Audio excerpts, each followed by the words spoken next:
इस बार गर्मी जल्दी स्टार्ट हो गई थी, यानी कि अभी सर्दियाँ समाप्त भी नहीं हुई हैं और फरवरी में ही गर्मी इतनी भयंकर पड़ रही है। लेकिन आप अभी अप्रैल और मई के हालात तो देख ही रहे हैं, पूरे देश में 40 डिग्री प्लस टेम्परेचर हो रहा है।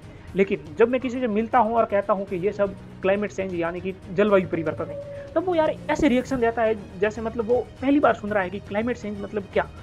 रियल में लोगों को पता ही नहीं है कि क्लाइमेट चेंज होता क्या है। हाँ, ये मतलब 100% सच्चाई है कि मैं इतने लोगों से मिल चुका हूँ और जब कहता हूँ कि क्लाइमेट चेंज, तब उनको मतलब नॉर्मली पता होता है कि हाँ, मतलब ऐसा कुछ उन्होंने कभी सुन रखा है।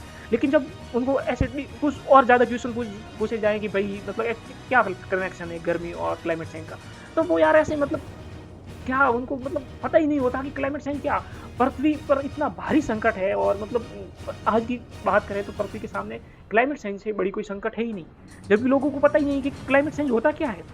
इस बार किसी क्लास में कोई तो कह रहा था कि मतलब जब हिमालय की बर्फ पिघल जाएगी तब इसका प्रभाव पड़ेगा कि केवल जो समुद्री जल है, जल स्तर है, उसमें बढ़ोतरी हो जाएगी। लेकिन ये बात हम कैसे भूल सकते हैं कि जब हिमालय की बर्फ ही समाप्त हो जाएगी तब हमारी गंगा और यमुना जैसी नदियां ही समाप्त होने लगेगी, क्योंकि जो गंगा और यमुना है उनके पानी का जो मेन स्रोत है वो तो हिमालय की बर्फ ही है। जब हिमालय की बर्फ ही पिघल जाएगी तब हो सकता है कि ये नदियाँ समाप्त हो जाए।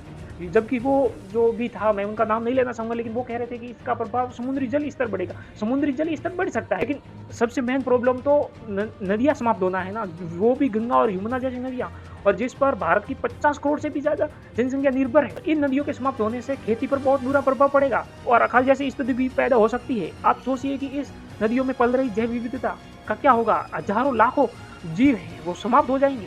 हम केवल ये नहीं कह सकते कि जो तटीय इलाके हैं वही डूबेंगे, वह तो डूबेंगे ही डूबेंगे।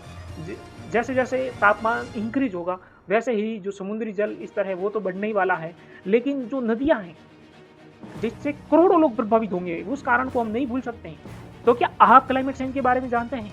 अगर हाँ तो कमेंट बॉक्स में जरूर बताएं। Thank you.